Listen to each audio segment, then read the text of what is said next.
Take back your soul. This is another transmission from Mahadeva here at ThunderWizard.com headquarters, where you find the world's only unified spiritual energy system at ThunderWizard.com. Get ready, because here I come.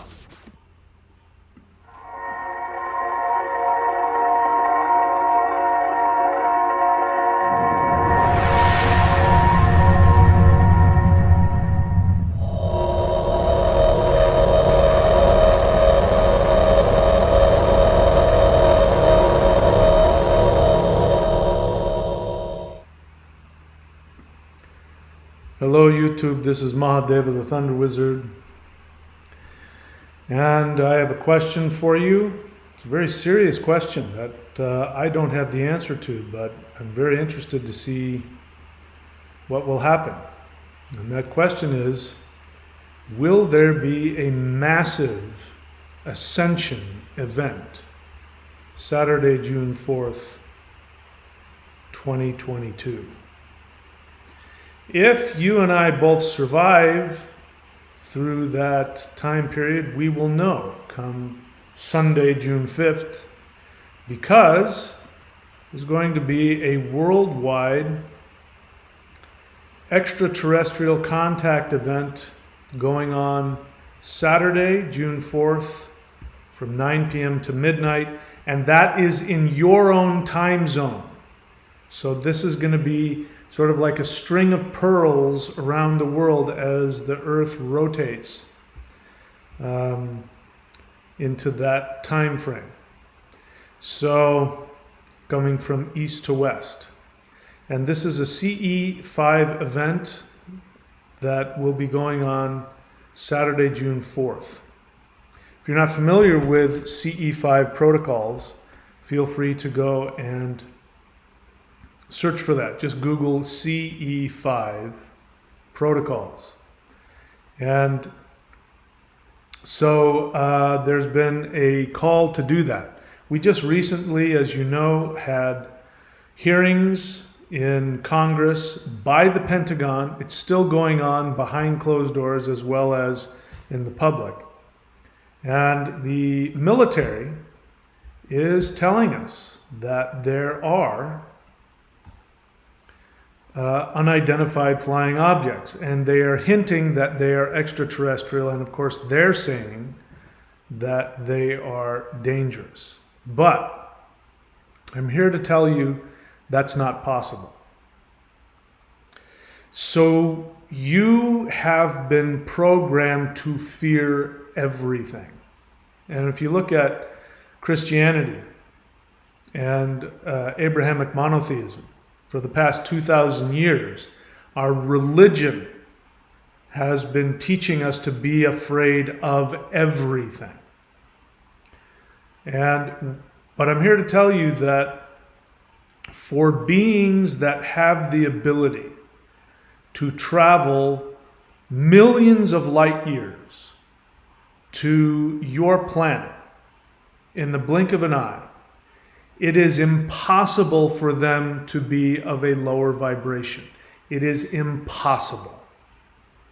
It is impossible because in order for a civilization to get to that level of technical refinement, to have technology that advanced, which, by the way, the only way that will work is if it's driven by consciousness, if it's done through thought.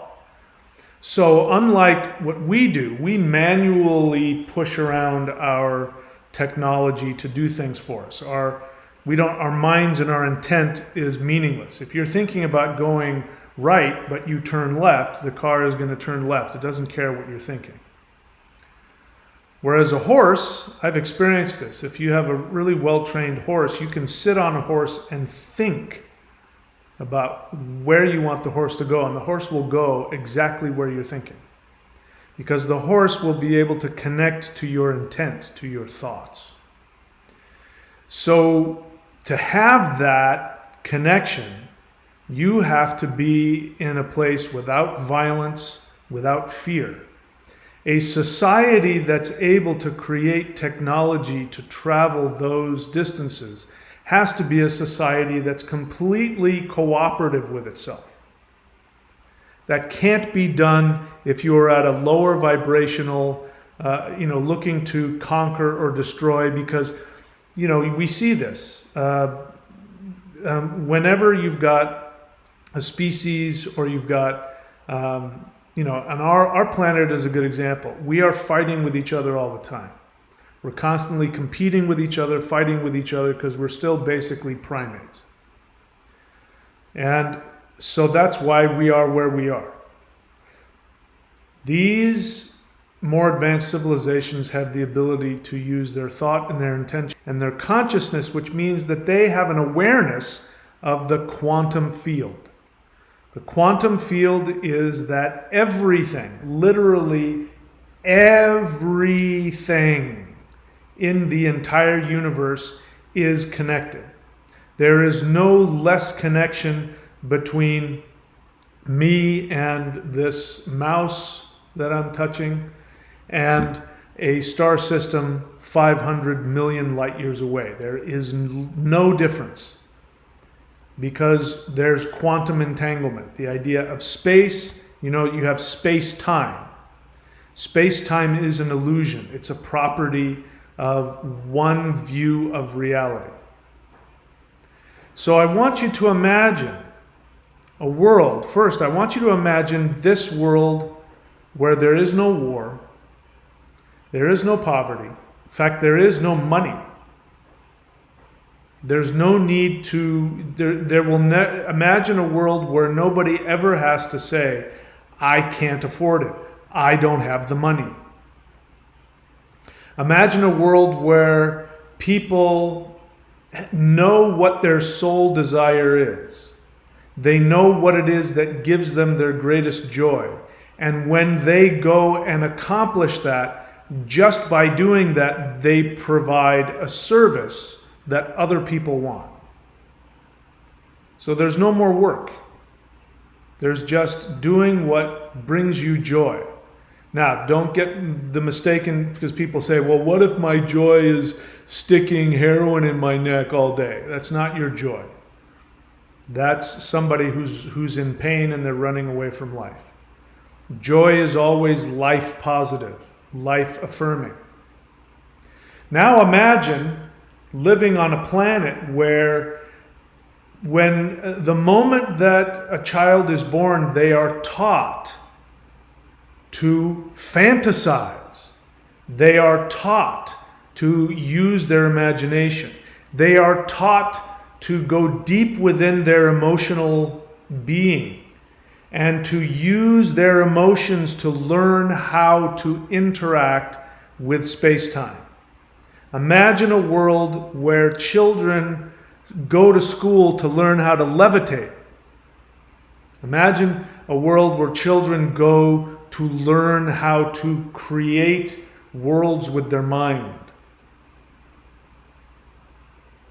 Imagine a world where being Gandalf is normal. Imagine a world where we are encouraged to interact with beings of different dimensions.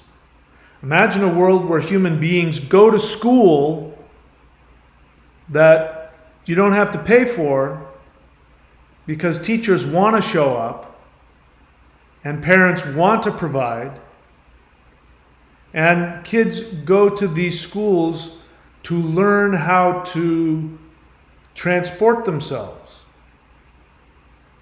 using their thought, using their energy, where children learn how to heal with their mind. Now imagine a universe where nothing is impossible, where you can literally think about going 100 million light years and you are able to do so.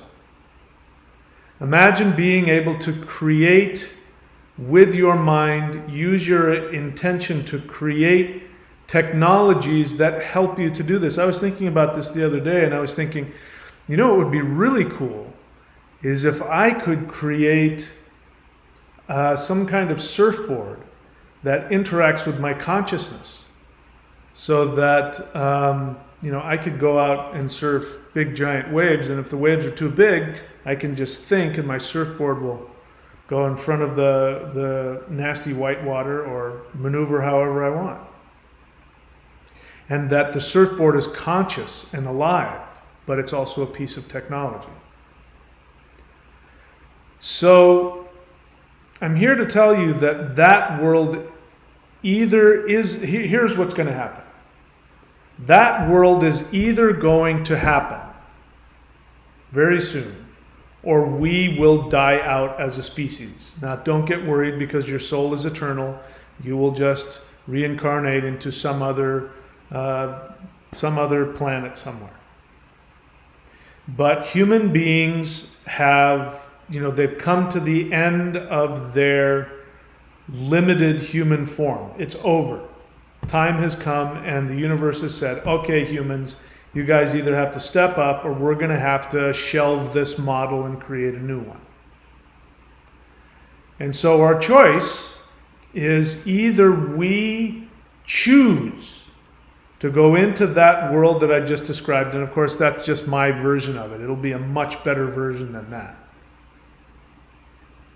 Our choice will either be to choose to go into that version of reality, or I guarantee you there will be some extinction event.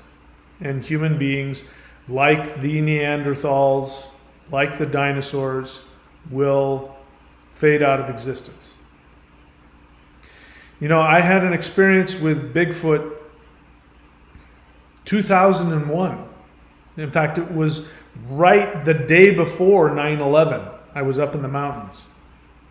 And I had been meditating for weeks, if not months, to have an experience with Sasquatch, because I knew that they lived up there. And I heard that if you meditate and connect with them, that when you go up there, they will perhaps show up and you'll have an experience. And I had heard what Native Americans had said about Sasquatch, that Sasquatch is a shapeshifter. He's a shaman. He's not in this dimension. He comes in and out of our dimension. He visits our dimension, but he can shapeshift. He's not, that's just one form that they like to appear as. And sure enough, I had an experience the first night I was there. A Sasquatch showed up just after twilight, just outside of my view of my fire, and he scared the crap out of me. And he did that because he used his voice to connect with me, and it was the loudest, most intense scream I've ever heard in my life. He did 3 of them, and I could feel that he was vibrating on a different level. And just by being in hearing distance of that scream, my whole physical body started coming apart. I started phasing out of this existence, and it was very frightening. And I had a revelation about Sasquatch.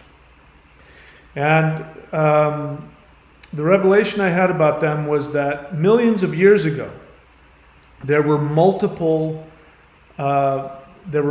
species of bipedal hominids. Human beings are bipedal hominids. We walk around on 2 legs. Sasquatch is a bipedal hominid. He walks around on 2 legs. And what ended up happening is that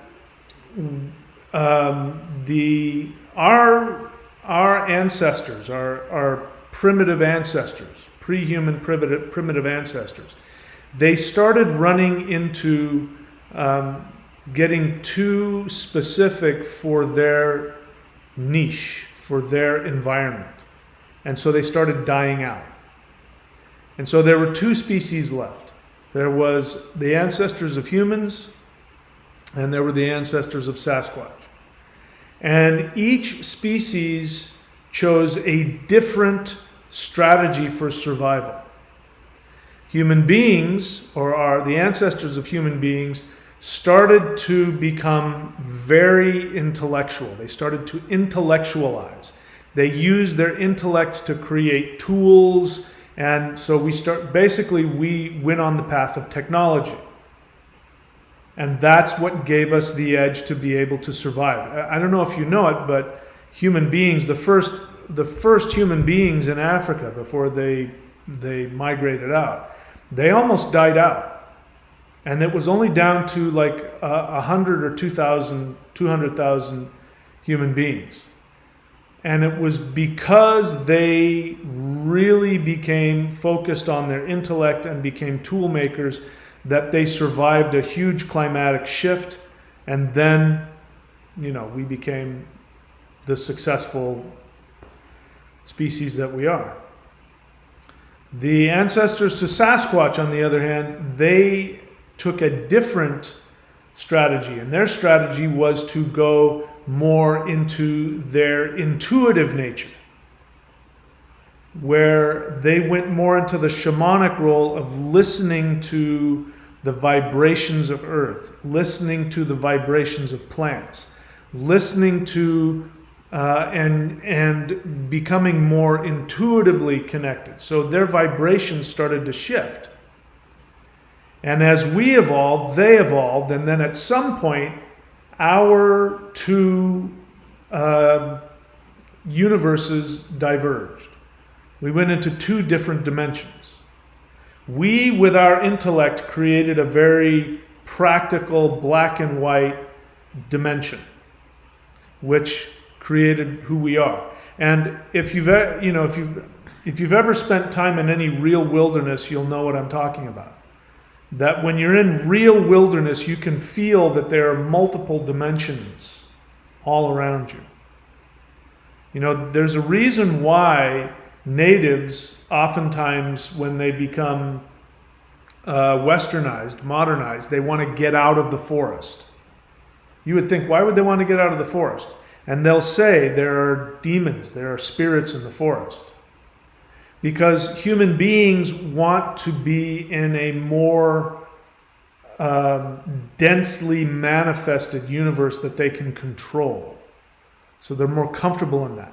If you've ever been in the wilderness and then you come out of it and you go back towards a city, you can feel that each city has its own energy bubble surrounding it, which is the unconscious, intellectual projection of the humans that live there.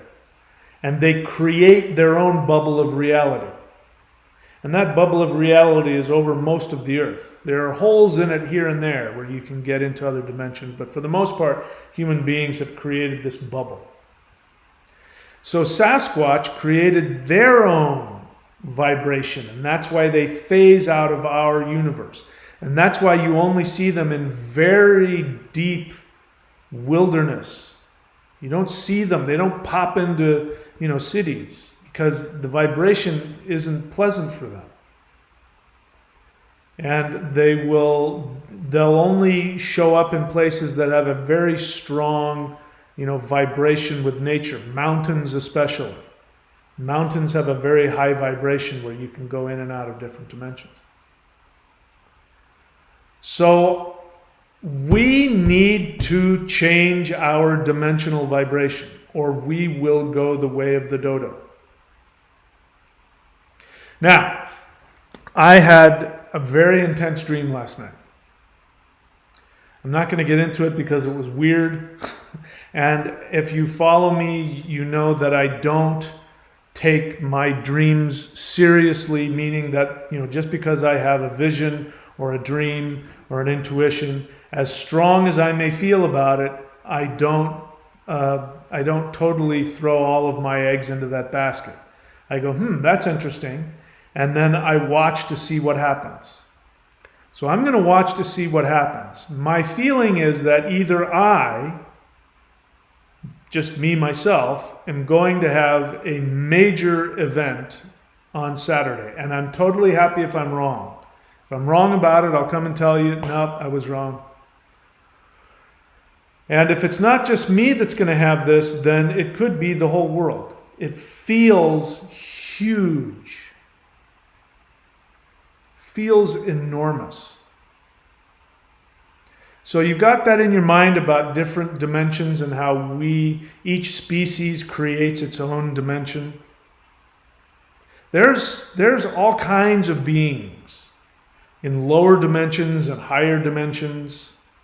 There's all different kinds of dimensions and beings. It's an amazing place, this universe that we live in. Our ancestors knew this. Our ancestors experienced it.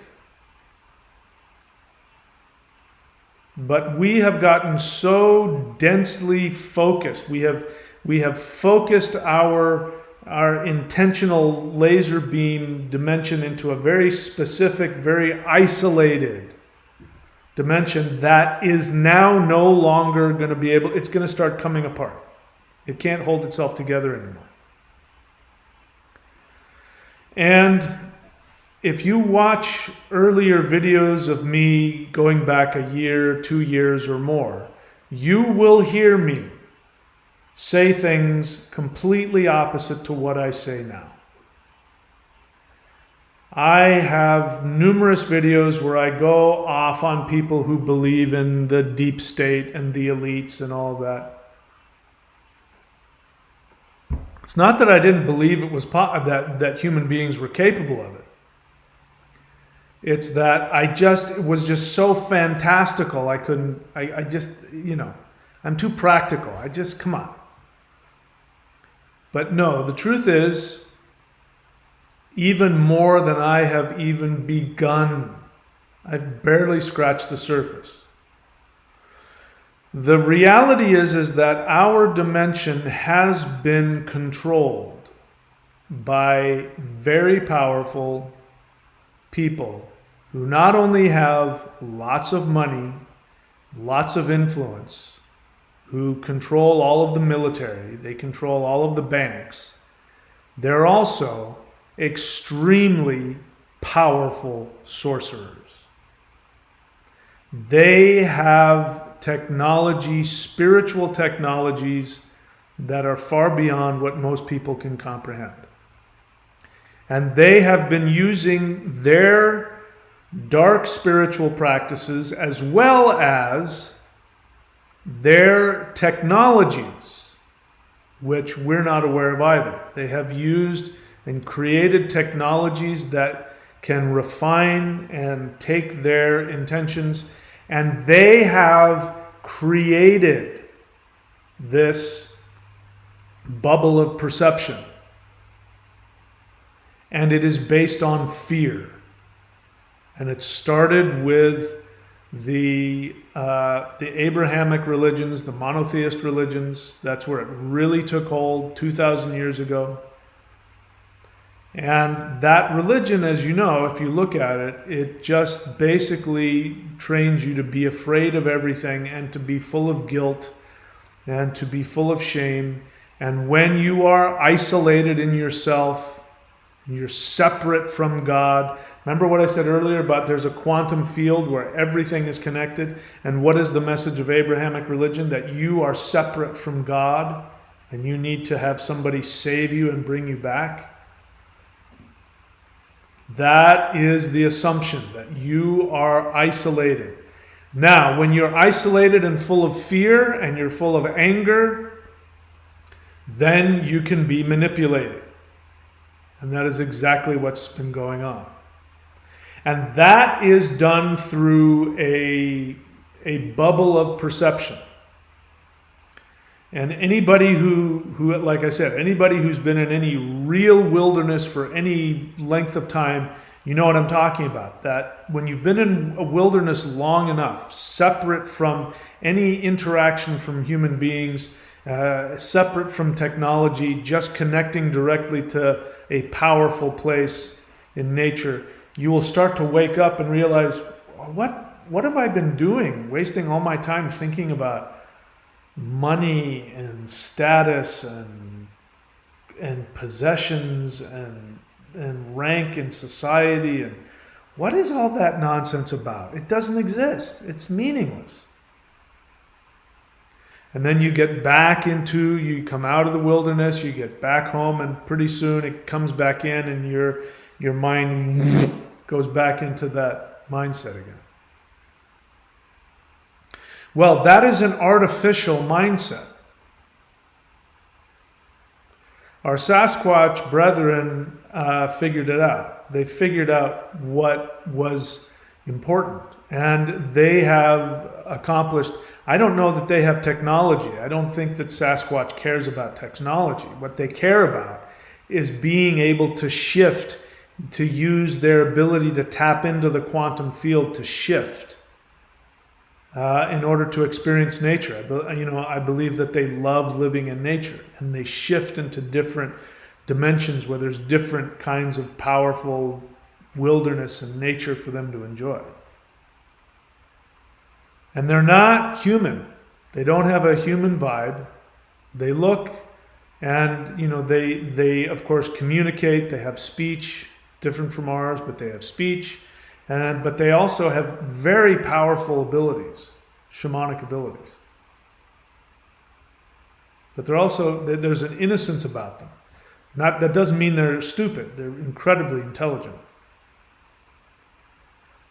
I'm getting off track here. What I'm saying about them is that they're going to survive this shift. In fact, they are going to be part of this shift.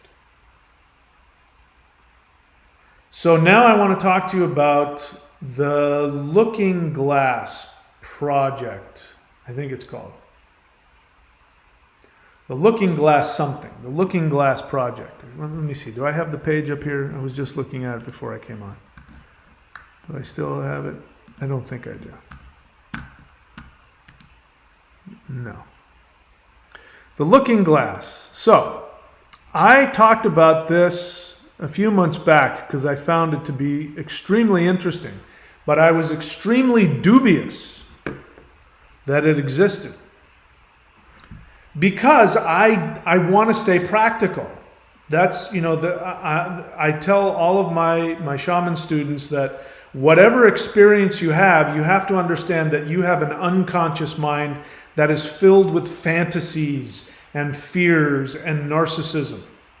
And so you don't always know when your visions or your dreams are really just your own internal narcissistic fantasies or fears, and you think it's spiritual and it's not. In fact, there's no shortage of psychics out there and new age people and all kinds of spiritual people and channelers who are only wrapped up in their ego and their narcissism, and they meditate, but they go deep into their unconscious craziness and they have an experience, and then they come back and said, I saw this vision and it was nothing. It's just their ego. So whenever I have a vision, I go, that's interesting. I don't know if that's true or not. We'll find out. It's very important that you not have an agenda about knowing the truth about reality. It's very important that you don't have an ego-driven agenda. So the Looking Glass Project. Looking Glass Project says that way back in Sumerian times, now according to our modern history, which I'm coming to find out may not be the entire history of the planet, but our modern history, we have the Sumerians are the first major civilization, according to our history. And the Sumerians had a device. The elites had a device that they could use. And I don't know exactly how the device worked, but that device allowed them to look into the future and see possible future timelines. And they could see that, if you put in some certain event, how is that going to change the timeline? So they were able to manipulate the timeline to keep them in power. So they would create wars, or they would create, something, because they had the power. They were running an empire. They would create some event, manipulate some event, and that event would then create a fear response in the population, which would then keep them in that fear-based bubble of perception that then the elites could control. And so they could look in the future and see what they needed to do as time went on, what political, martial, economic, what things they could do to keep their tabs on their people and create a larger empire, etc., etc., etc. And the rumor has it, according to supposed whistleblowers, black ops, deep state whistleblowers, they have said that our modern counterparts, the deep state elite, they have a more modernized version of that same technology that they've been using. In fact, as I understand it, it's hooked up to a computer or something like that, where somebody can operate it and say, basically, to the 8-ball, what if this, and what if that, and what if this? And then they'll be able to see global events that will be the result of whatever thing they create. Wars, famine, plagues, things like that. And apparently, the way that this person says this, I don't know who it was. I forget. I don't. When I research stuff, I don't remember people's names. I know it's bad, but I don't.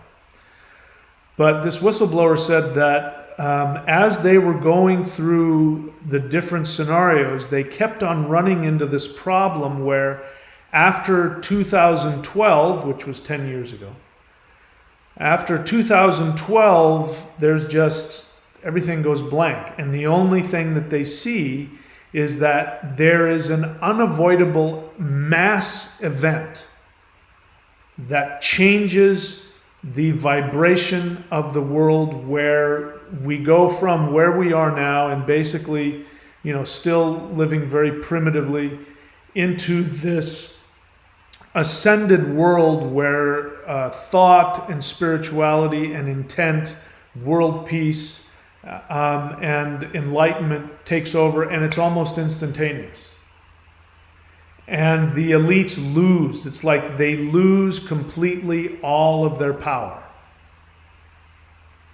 And no matter how many different ways they tried to manipulate certain events, it seemed that it always came back to this 2012 endpoint, and then sometime shortly after that, there's a mass event that creates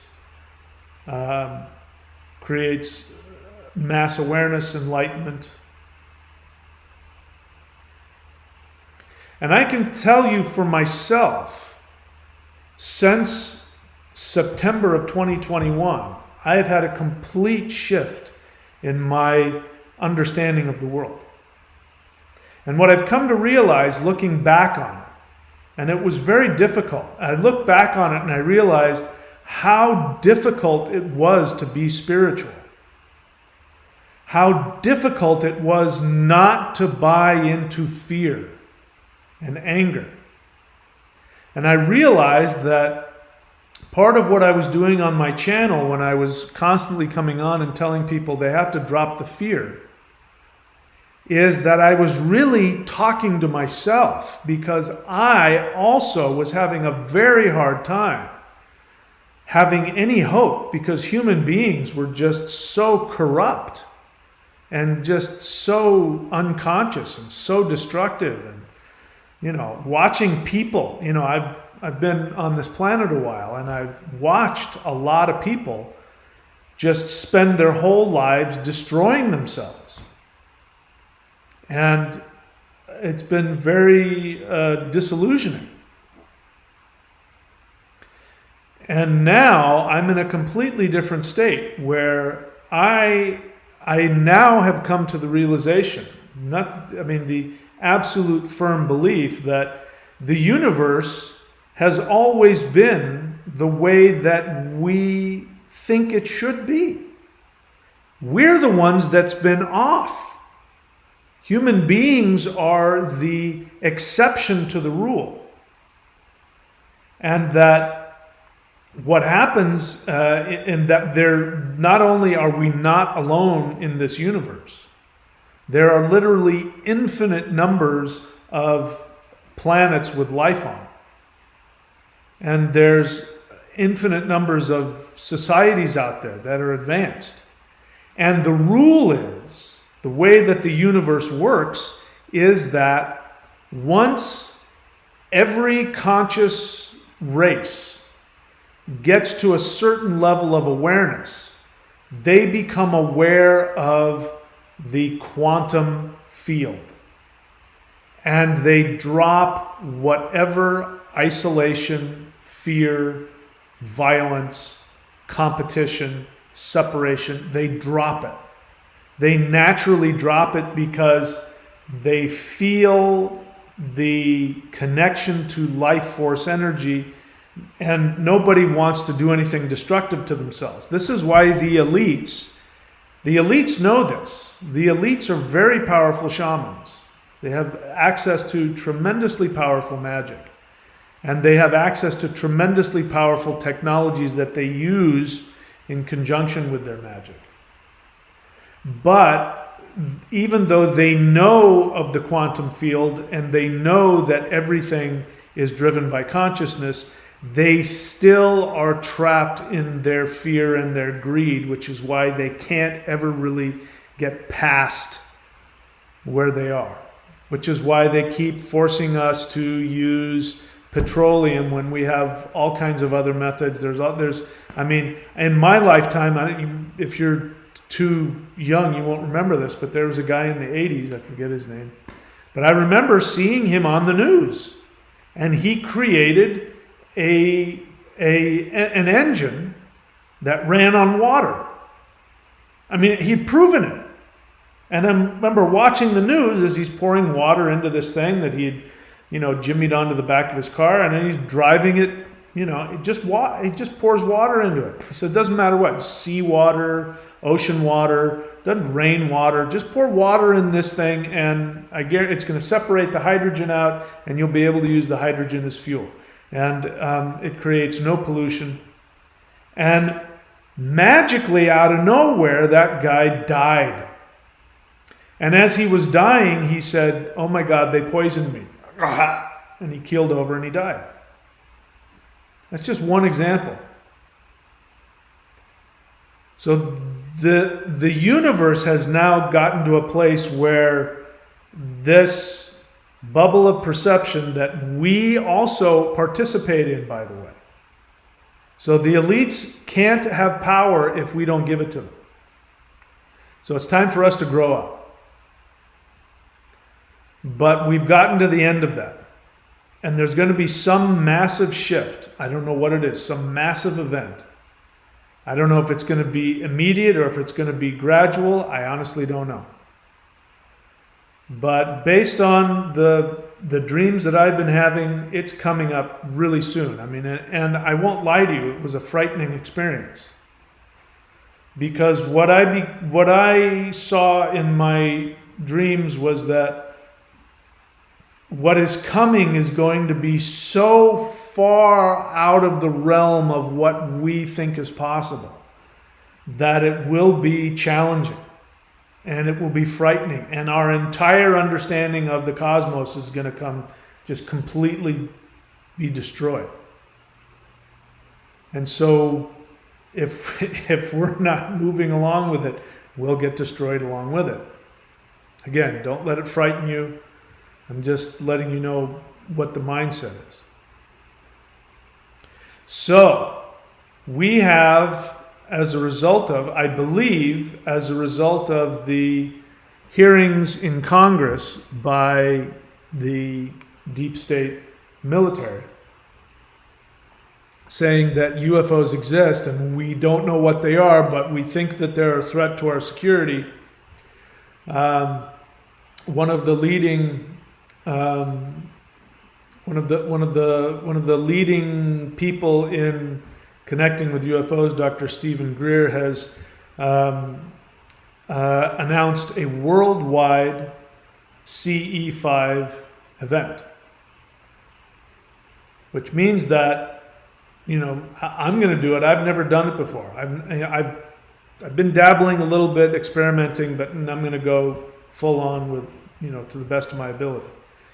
But imagine this is going to be going on all over the world from 9 a.m. to midnight at whatever time zone you are in, all over the world.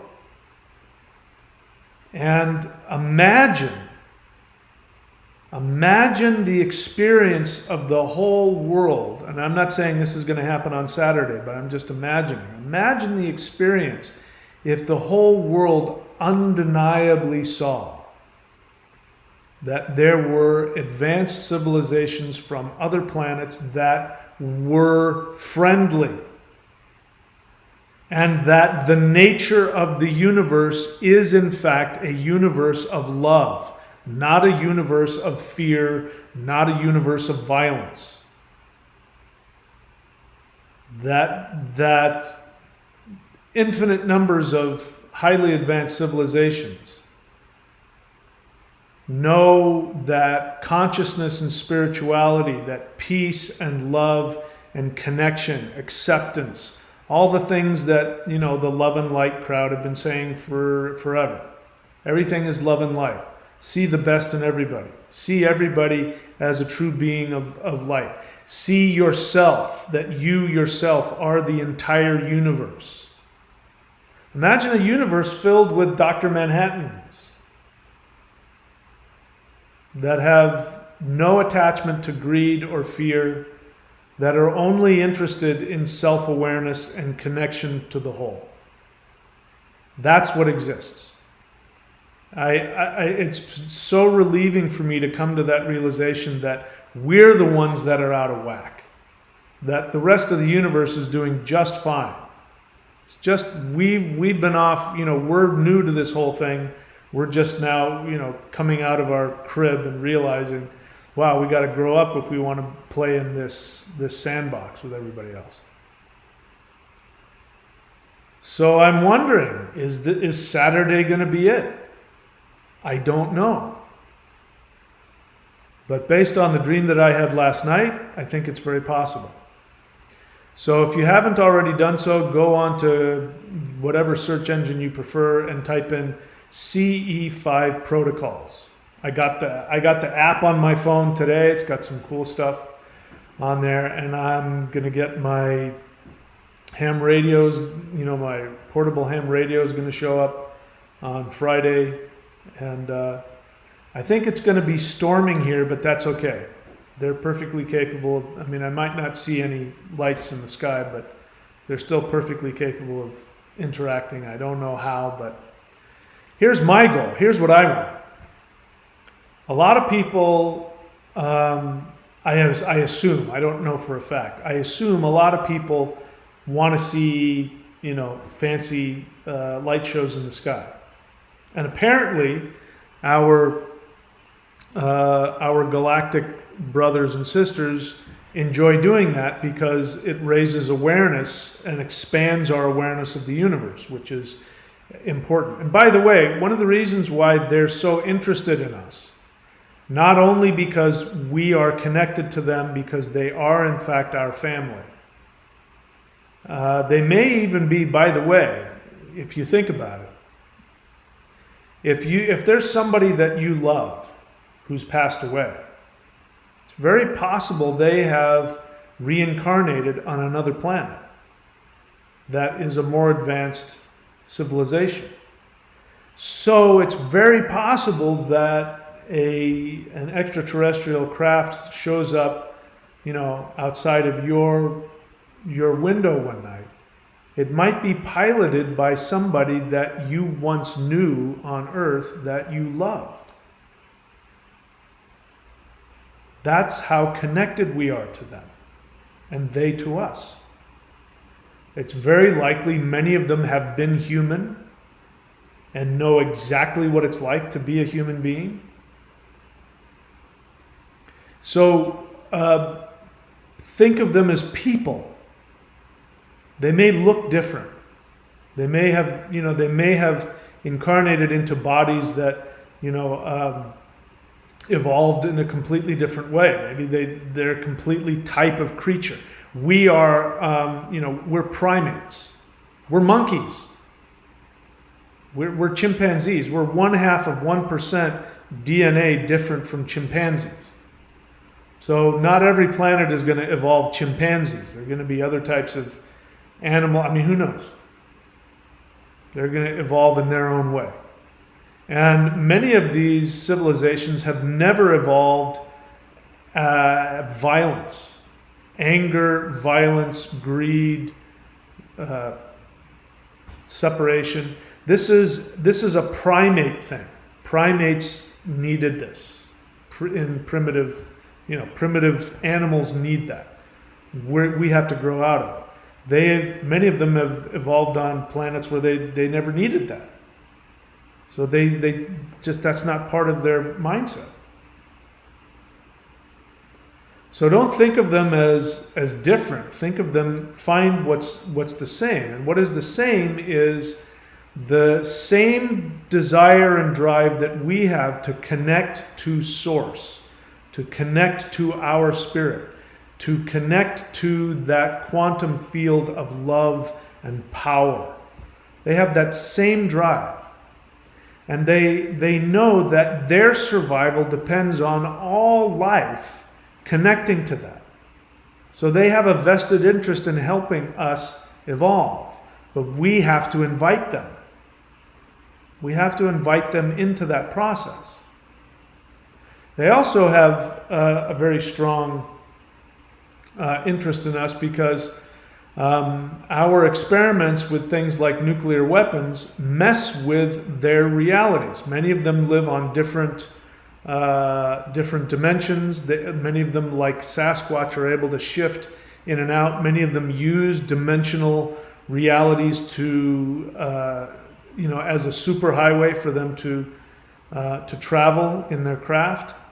And when we blow up nuclear weapons, we blow holes into their other universes. And so they have a vested interest in making sure that we don't do that anymore.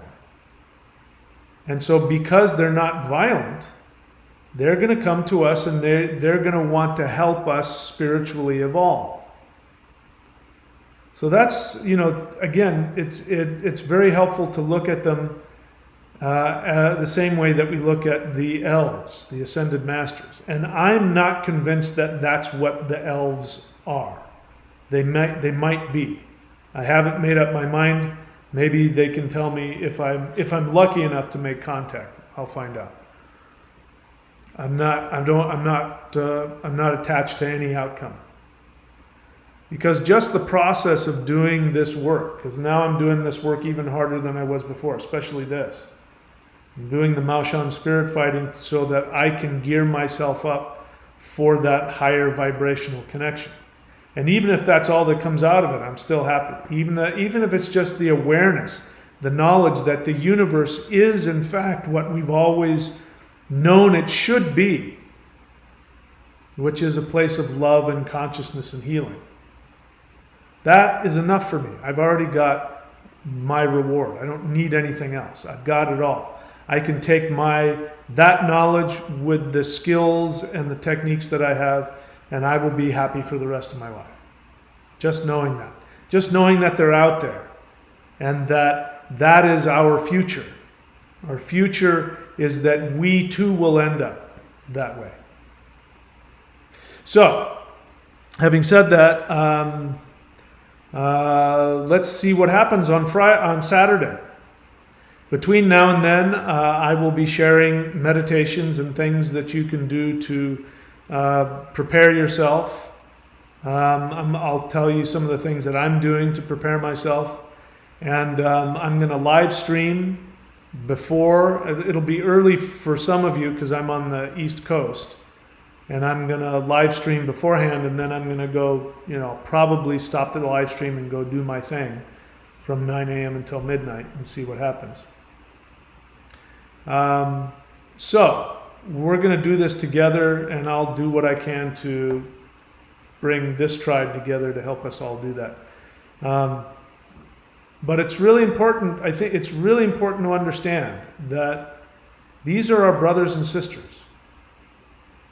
They're not, the differences are superficial. But these are our brothers and sisters. In fact, there's one ET event that happened, I think it was in the 80s, where an ET craft landed just outside of a nuclear facility, a secret nuclear facility in the UK, I believe it was. And there was a US military officer who went out to investigate, and for some reason the ship just stayed there. It was stationed, it was either like floating just above the ground, but it stayed there, and the occupants didn't get out. And he went around and he he saw this writing. It wasn't English. It was some kind of symbols he'd never seen before, and he touched it, and it did something to him. And then he kept on getting these ones and zeros in his head. And he had to, in order to stay sane, he had to write them all down in the sequence that he saw them. And then somebody went and translated it, and it turned out it was a message. And the message was that our descendants, thousands and like 50,000 years in the future, traveled back and left that message for us. And the message was, if you don't change your trajectory, we won't exist. In other words, your future won't exist if you don't change.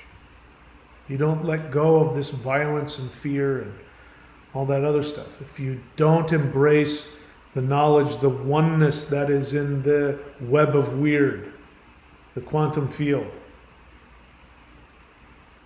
So these are us. Those beings are us. And this is the way to look at it. They're not just us, they're the better part of us. They're us without all of the garbage. They're us after we have achieved enlightenment and awareness. This is the way to look at it. So, anyway, I'm happy to take any questions. This is a question and answer. As you know, question is you ask a question, meaning that you think I might have the answer to something you don't know. If you don't have a question, then I am open to hearing your feelings. And a feeling is just that. I'm happy, I'm sad, I'm confused.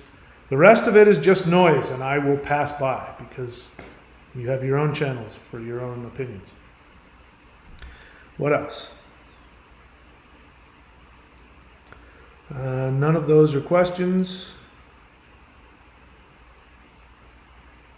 Okay, so Jedi Black Knight, that's not accurate. I mean, I listened to him. I listened to the guy talk about it. So we talked about actually pouring water and separating the hydrogen from the, and running on the hydrogen. So I don't know what you're talking about. That might be something else. Rune Shaman question, are we able to use the actual ham radios or only the two-way radios? I don't know. What are you asking me? What do you mean, are we able to? There's some weird law about ham radios where you can't transmit on certain frequencies without a license. But there's no ham radio police, as I understand it. So in other words, even if you did illegally transmit on some of these other frequencies, nobody's going to come looking for you and take you to jail. But you're more than happy to listen. And the idea with the ham radio with this is not, you can use it on the legal channels to try and make contact, but they'll take over, if they're in the area, they're going to take over your electronic devices, and there's, they'll communicate in some way, a tone, or they'll, do things that, they'll just, your stuff will start going crazy. But the idea is to record it, because there's usually some code in there. And if you're able to find out how to translate what they're doing, the beats per second, or, something like that.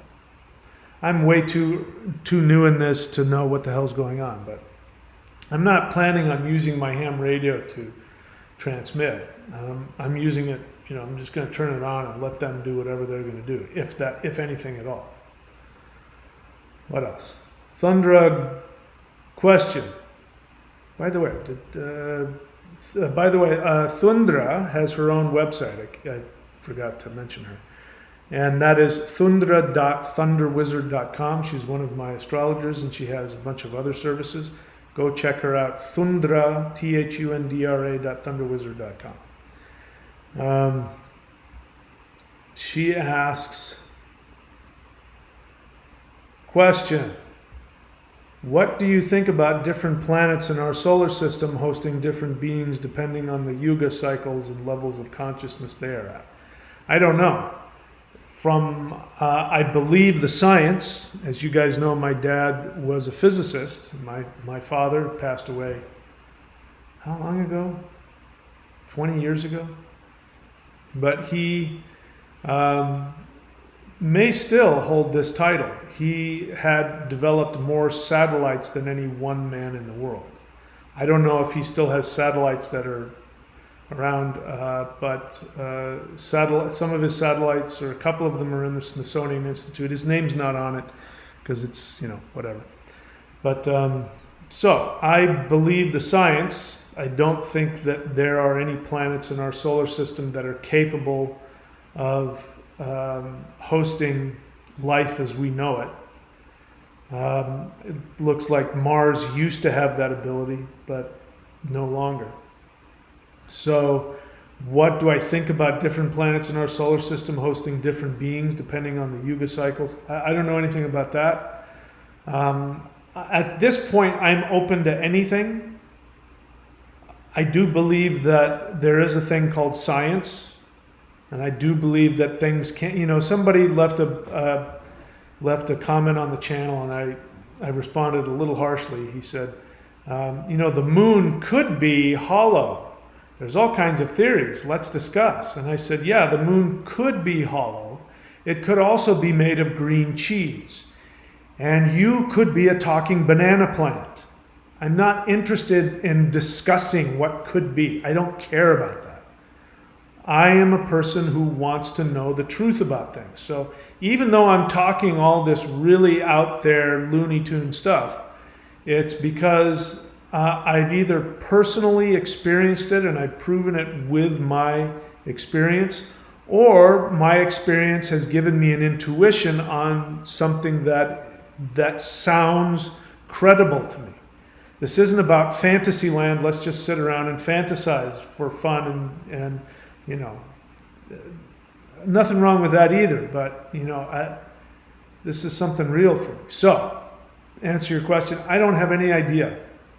All I know is what science says, and different yuga cycles, I don't know. Having said that, let me continue that there might be different dimensions on planets. So there might be, if we go to Mars, we may only see one dimension of it, but there might be another dimension where Mars is different than we understand it, as an example. And even if a planet does not have life as we know it, carbon-based life forms that need oxygen and water, each planet is a deity. Each planet has a consciousness. And so this is why, again, I'm an astrologer, because when you have a conscious being floating around in space that has an effect on our planet, that is a conscious entity. That is literally a deity. So then let's say you say more. This was part of a recent download I received and would enjoy your feedback if you have any. So if you have a download on that, you have more information than I do. There's a lot I don't know, and I'll be the first to admit it. So you may be talking over my head. I encourage you to keep, and write them down. Write down your downloads. Time will tell. We'll find out. What else? Mary D. Kidd asks, if you have a question, by the way, have you noticed that people, when they ask a question, they write the word question in all caps? Have you noticed that? That is so that I can see their question. Because Mary, if I didn't look for it, I wouldn't have seen it. And as I've said, I don't want anything other than questions. So next time, you're new to the channel, welcome. If you want to ask a question, do what you see Thundra doing just above you. She wrote the word question in all caps so that I could see it. Having said that, how did I know that you're new to the channel? Because you ask, what do you know about elves? Now, assuming that that is an honest question and you're not being sarcastic, I have books. I've written books about elves, among others. And if you go to courses.thunderwizard.com, you'll see all my books. If you go on to Amazon and look for Michael William Denny, you'll see my books. So what I know about elves, I have written about in books, and you can read them. And I encourage new people, if they're new to the channel, that they actually put time and effort into going onto the channel page, looking at the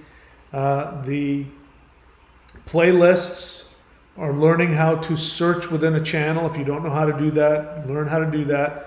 With any channel, I mean, I do that. If I go onto somebody's channel, I know how to pull down a secondary menu and type in keywords so I can find out on their channel what they talk about and what they don't, so that I don't have to wonder, are they going to talk about this or that? I already know because I know how to search. So I encourage you, Mary, to do the same thing. And then you'll have the answer to that question. You won't have to ask me. You'll know. What else? Lushka, honest feeling. I feel you are right about the change that is coming. I feel very excited to send forth a message of positivity both ways. To contact the positive brothers and sisters out there. I share your feeling. Buddy Helm, question.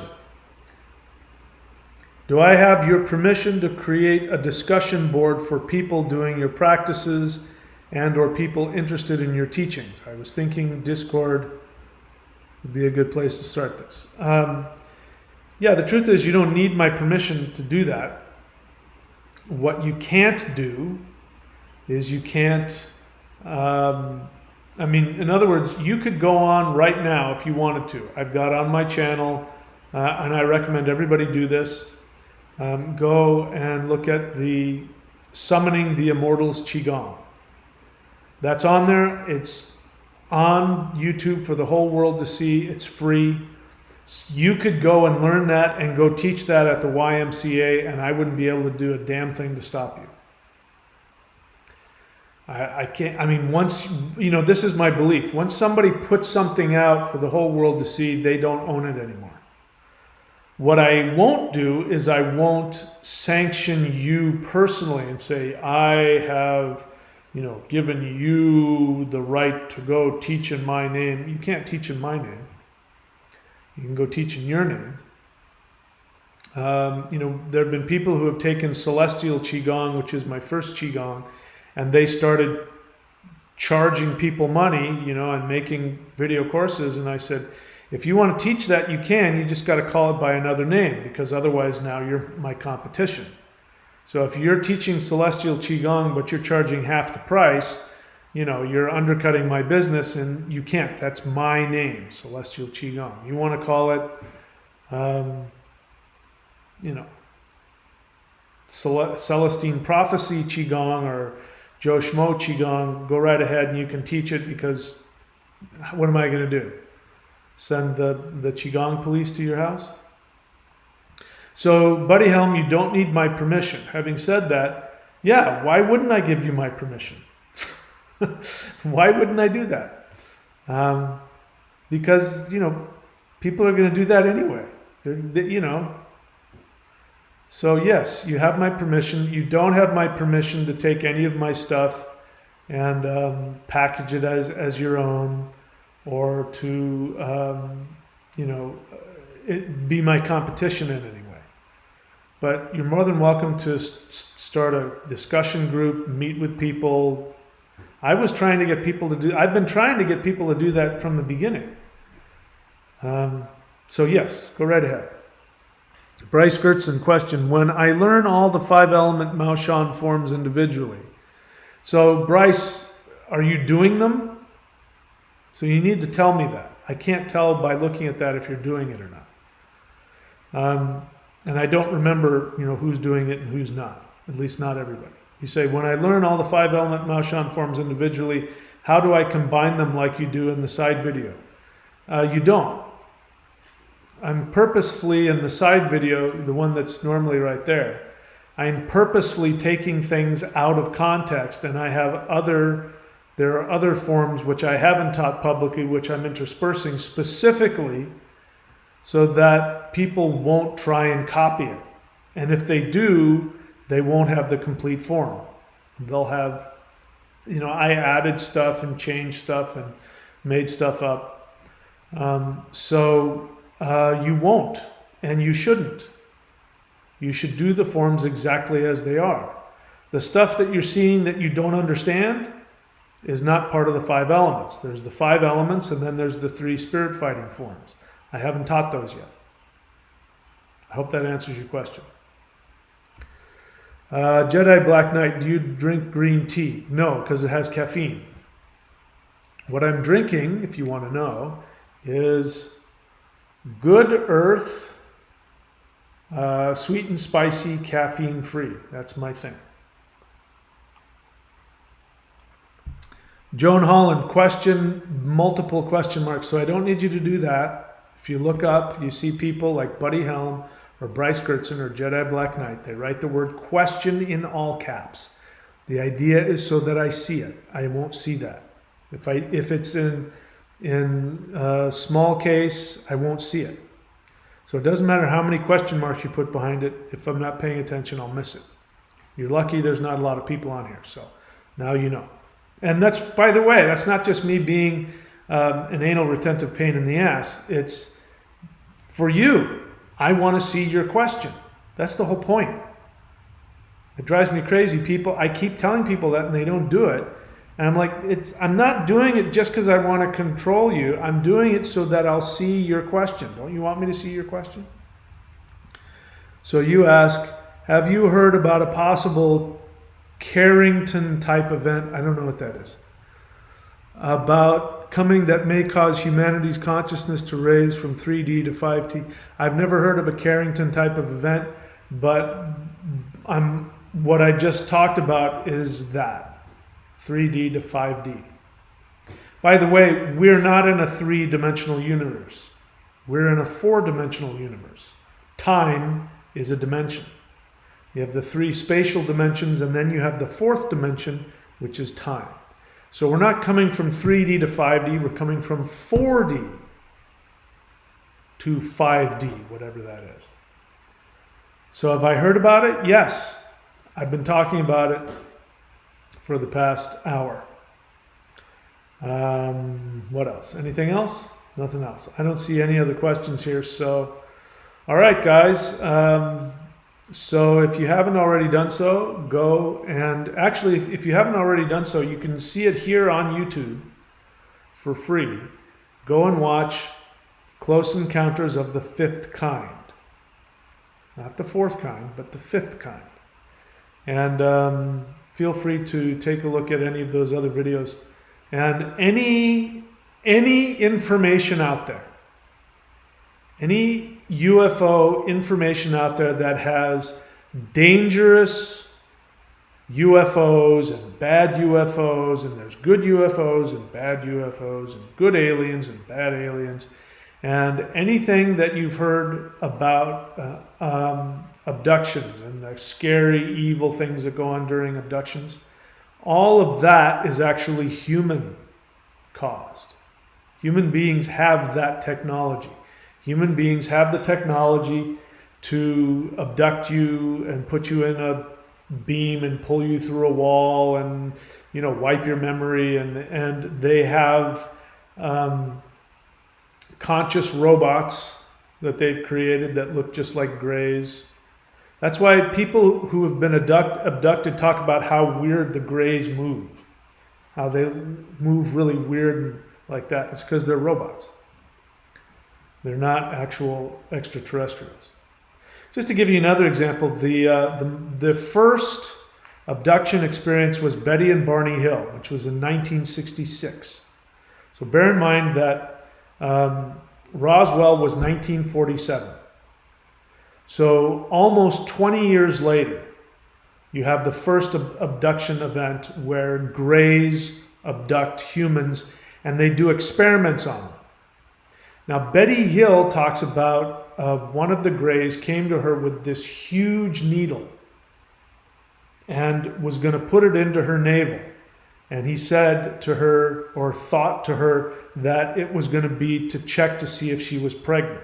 And she didn't understand that because there was no such pregnancy test in 1966 of using a big giant needle in the navel.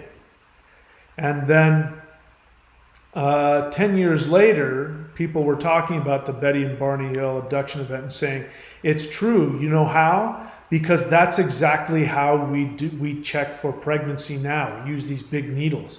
They couldn't have known that. So abduction events are medical experiments. And they do it in these abduction events, number one, to hide it, because the deep state and the government doesn't want to tell you that they experiment on their own people. And they also want you to be afraid of ETs. And think about it now. What do we do to test for pregnancy now? I mean, you spit in something, it's just a little bit of bodily fluid. There's no taking giant needles. So you think about it, if there's this, if these extraterrestrials have the ability to go from Zeta Reticuli here to Earth, yet they can't figure out how to use, just a swab or, a scan. They can't do an x-ray. I mean, they have to stick a needle. That's the thing with the abductions. They have all this advanced technology, and then they use just really primitive, knives and forks and things, and it's obvious. These are human beings who only have some technology, and then the rest is their own primitive human nonsense, and they're experimenting. That's all it is. They're these advanced beings from Zeta Reticuli, and yet they put these really crude implants that they end up having to take out, and they're made really weird. I mean, they're so advanced, but they can't figure out how to put a tiny little implant in you that nobody can find. It's obvious. This is humans. Livity Jim asks, question, what do you think will happen after this weekend's Ascension shift? Well, as I said, I don't know. I can tell you that I have a feeling that something huge is coming, and I'm wondering if it's this weekend, because I was feeling it, and then all of a sudden I got the announcement on Dr. Greer's Facebook that he was asking for a worldwide CE5 event. And I went, oh, maybe that's it. Because it makes sense to me. It makes sense to me that this would be the event. The event that would shift people, the whole world, to the next level, is when the whole world undeniably sees that we are in a universe filled with conscious beings, and that the norm that these conscious beings operate on is the understanding that we live in a quantum field, that the universe is consciousness, that their spirituality is where they gained their high technological status from. Their ability to seem like gods to us is because they have been meditating and doing energy work and raising their vibration and connecting on the understanding of unity and love and all of the things that true spirituality teaches. That we live in a spiritual universe. And when the whole world goes, oh, that's what's going on, then there's going to be a big, huge shift. People's energy will shift. And there's going to be, there's a point of saturation where once enough people on the earth come to that awareness, the rest of the, they call it the 1%, because to get some super cold gases to, become super fluid, once it gets, once it starts, 1% of it vibrates at the same level, then everything just comes together. And so it's theorized that that's what will happen when you have 1% of the population of the earth having that true deep experience and understanding that we live in a conscious, spiritual, loving universe, and there's infinite numbers of civilizations out there, then that's going to be the event. So, listen, this isn't something that I think, when I think about extraterrestrial civilizations, I don't think about it like it's a really cool, fun thing like Disneyland. It's a huge understanding shifter for me. I mean, my whole awareness, is going to shift. I haven't completely shifted yet. I want to. I want to be part of that experience. And I know that if and when I'm able to have that, who knows what the experience will be. I know it will be very intense and life-changing for me. So did I answer your question? What do I think will happen? I don't know. I'm wanting this farce over. I want this bubble of perception that has been placed on us by the dark, as the Hopis call it, or the Zunis call it, the dark force people. I want that dark force that's been put on this planet, that's been that we have bought into. I want that gone. I want it gone yesterday. I want to have access to Mother Earth and for us to clean up our mess and to, be the people that we know we all want to be. So I want that to happen yesterday, but what is going to actually happen? I don't know, but I do know that when we decide, because it's up to us, by the way, it's not going to happen to us. We need to understand that. It's not something that happens to us. It's something that we participate in. So I'm choosing to make it happen. I just want to know tell me what to do.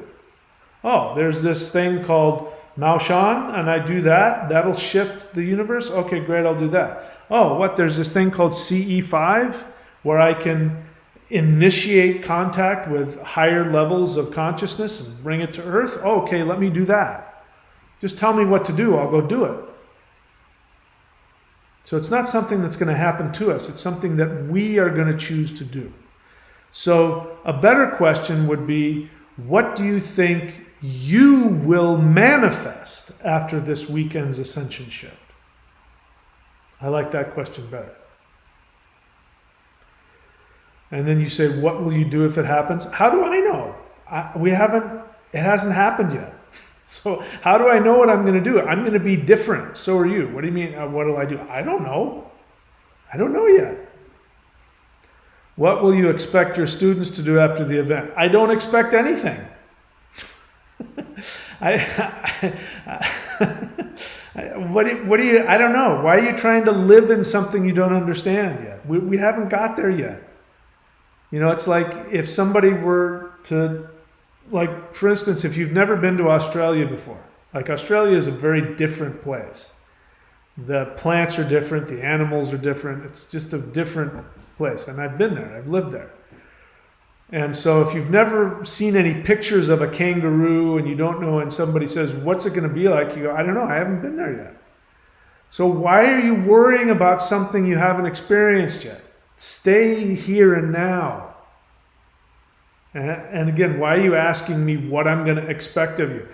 I mean, I don't know.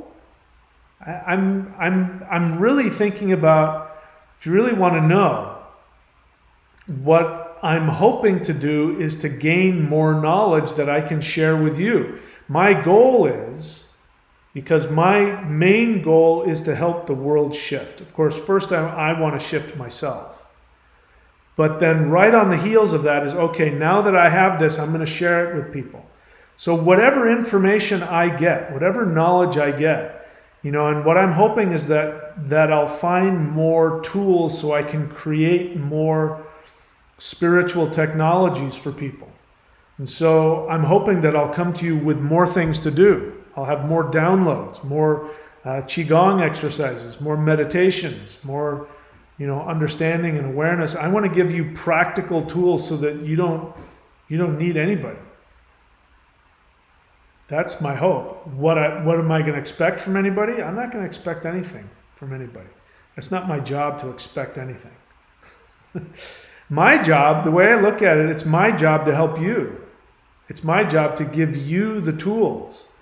And if I can't give it to you in a way that you can take it and use it and make it work, then I haven't done my job. So I don't have any expectations. I don't know what's going to happen. Jedi Black Knight question. Is caffeine a complete no-no? For me, I don't know. Why are you asking? I can tell you why it's not a good idea. It's very hard on the kidneys.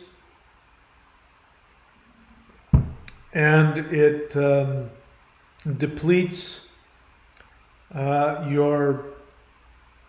What are the glands that sit on top of the kidneys? Anyway, I'm starting to get tired. But it's a stimulant, and it doesn't help you. Whatever energy you think it gives you, it's actually pulling energy out of you, which is why you crash afterwards. Your adrenals. So it's very hard on the adrenals, and the kidneys and the adrenals are absolutely necessary for Qigong. So, Jedi Black Knight, you're a Qigong practitioner. So if you want to have powerful Qigong experience, I would recommend that you stop ingesting caffeine. That's my recommendation for you.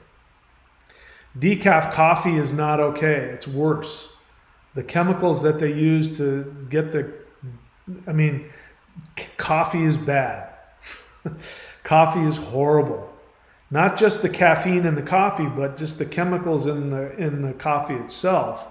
There's a reason why people are jittery, because it literally strips the nervous system of all of the... It's horrible. And you're talking to somebody, I used to be a caffeine addict. I used to be a coffee addict. So, you're asking my opinion. Is decaf coffee okay? No, why would you do that, by the way? Why would you drink decaf coffee? That makes no sense. The whole point of coffee is the caffeine. That's the whole point. So no, decaf coffee is worse. If you're going to have coffee, drink normal coffee. But if you're asking my opinion, I would say get rid of it. It's not helping your Qigong practice at all. You say, I'm asking because it helps a lot with my intermittent fasting. So you mean you're cheating? Look, there's all kinds of vitamin whatever for weight loss and get ripped and all that. And every time I look at them, there's caffeine. It's the main thing. People think they're taking some vitamins, and what's really happening is that they're just taking a lot of caffeine, which raises their, it's stimulants. If you've seen anybody who smokes, as soon as they stop smoking, what's the first thing that happens? They gain weight. It's because the stimulants, raise their whatever, and they burn off more calories. So there's nothing really happening there. If you want to do intermittent fasting, why do you need that caffeine to help you with that? Anyway, you asked my opinion, there it is. Guy Home, question. Isn't it a projection of... I have to say, I don't like those kinds of questions. Isn't it? I don't like questions where you shove your assumptions down my throat. All right, having said that, let me read it again. Isn't it a projection of unconscious victim mindset and narcissism to hope some saviors will come from outside from space to rescue humans? That's not a question. I don't like that. A question is, you don't know something and you think I do. It's okay if you don't think I do have the answer or whatever. That's not a question, guy home. You are wanting to throw your opinion out there. And you're pretending it's a question because you know that's how I want you to do it. And I feel manipulated and I don't like it. And now you forced me to tell everybody your opinion. And you're also putting words in my mouth, which I don't appreciate. So let me just address that. So I got to tell you, I'm very annoyed with you right now. I don't like that. I find that interaction, I find it inauthentic. I find it manipulative. I find it devaluing, because you just devalued me. You just said that I have an unconscious victim mindset and I'm narcissistic, and that I hope that saviors will come from outside from space to rescue me. That's what you just said, and you said it to my face. Very bad communication. It's very destructive. And it's very aggressive. It's passive aggressive. So shame on you. But let me now address it. You make a very good point. First off, guy home, you should never talk about something you have no experience in. It's obvious from your question that you don't have any experience with CE5 contact. I'm telling you guys, I have limited to no experience in it. But it's obvious that you have none, because you have a judgment about it. And it's obvious that you are if you want to talk about projection, you are projecting onto people this. And it's a misunderstanding of what's going on.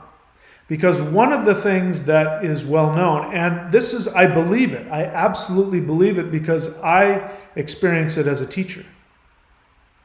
If somebody comes to me, first off, if you want to be my student, you have to ask me. And the way that you ask me is you have to pay money for my time. If you're not willing to pay money for my time, then you don't want me as a teacher. If you want me to teach you for free, you don't want me as a teacher. If you come to me with anything other than respect and an authentic desire to learn from me, I want nothing to do with you. If you're manipulative, I want nothing to do with you, because you won't learn. And my job is to teach you. And I am always, I go through it. If I could list all of the things that happen to me on a weekly basis with different students. There are students that I'm phasing out all the time for various reasons. The moment that I get the feeling that I can't teach this person, I will either directly or indirectly, and sometimes I block them. If they're abusive, I'll just block them. And I've blocked people off of the paid stuff as well. They want to pay me, but they want to be abusive to me. Then I block them. Because I can't teach them if they don't want it and they don't appreciate it. And the way that this CE5 contact works is that if you don't have a desire for your own empowerment, and if you're not willing to do the work, they won't come. And I totally get it, because I wouldn't either.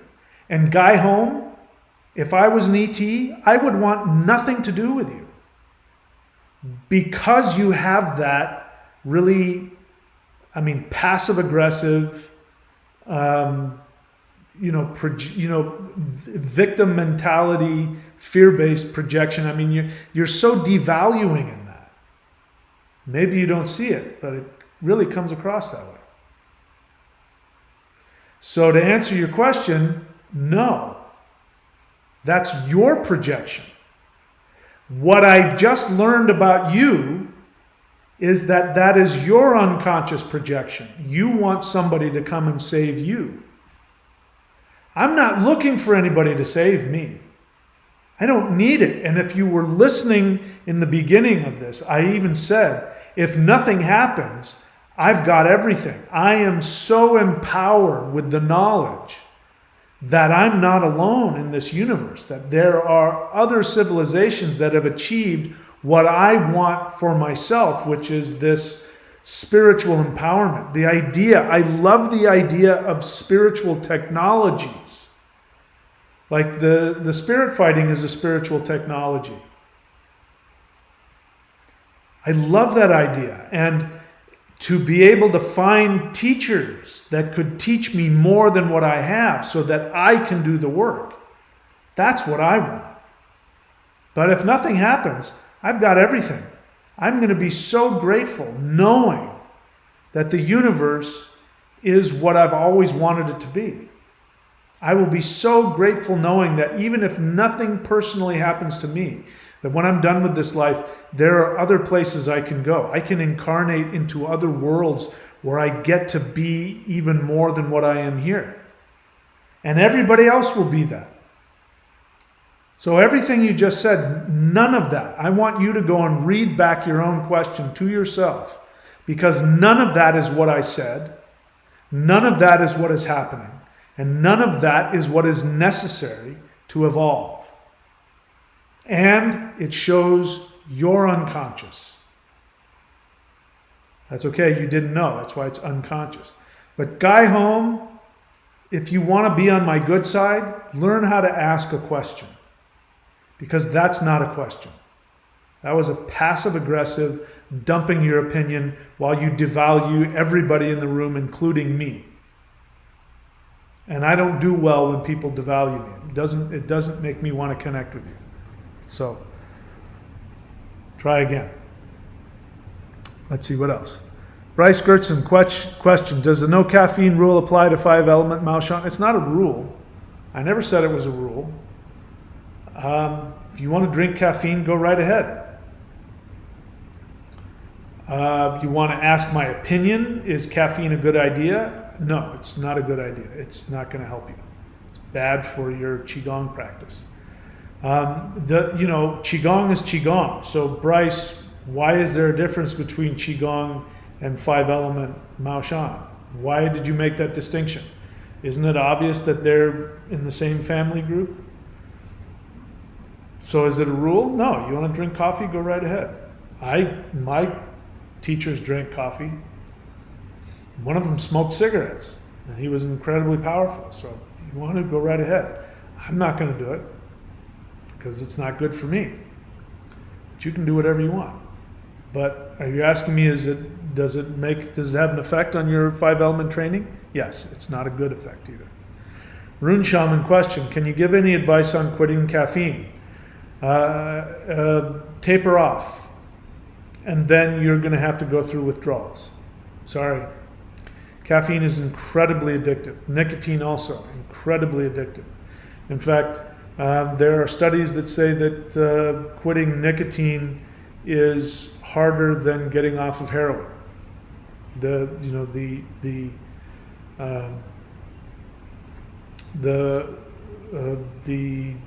what do you call that? Sorry, I'm losing my train of thought here.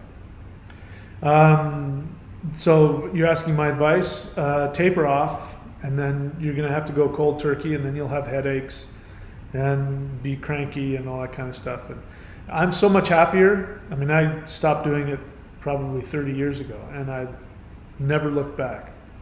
In fact, I hate the idea of caffeine, any kind of stimulant. I can't stand it. I sleep a lot better, meditate a lot better. Let's see. Yes, I drink a lot of it and would appreciate any tips. Okay, so I need my tips. Spectrum of Life question: do we need to practice celestial qigong to age youthfully till the end of our life, or does our diet come in play as well? Why is it an either or? You mean if you practice celestial qigong, you don't have to eat well? Or I don't know why you're asking that question. I mean, I think the answer to your question is pretty obvious, don't you think? I think it is. Guy home, it's a serious question. All right, so you were unconscious then. Here's the point of unconscious. It means you're totally unaware. And unconscious people literally don't know how destructive they are. That question was incredibly destructive and incredibly devaluing, and you didn't know it. So, now you know, now you can be aware of it. And Guy home, it makes me ask, and I don't know because sometimes I don't know, are you my student? Are you an apprentice? Have you read the books? Are you doing the practices? It makes me want to ask you those kinds of questions because that's the feeling I get from that question. I mean, it feels like you haven't worked with me on a really deep level, like you're just somebody who watches the videos but doesn't do the work. I could be wrong, but that's the feeling I get from that question. You say it's a serious question. Maybe we hope they will come to help us shift, but we have to do it ourselves, but I'm very grateful for whatever help they give us.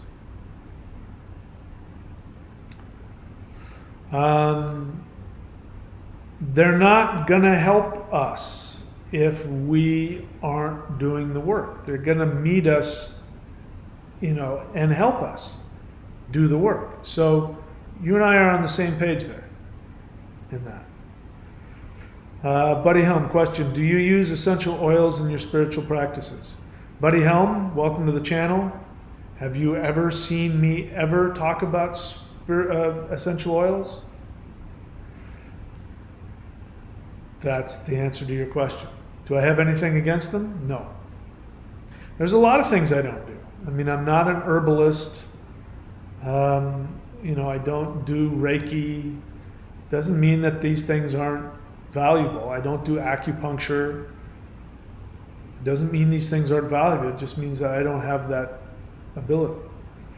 Essential oils is one of those things. I just don't know a hell of a lot about it. They smell good, some of them.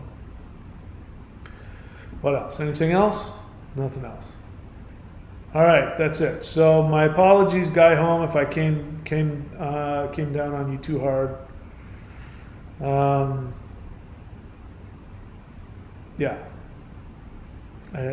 My apologies if I came down on you too hard. I'm doing my best, everybody, and this is my thing. If I do come down on you, it's coming from, at the very least, a desire to help, a desire to teach. Sometimes I make mistakes.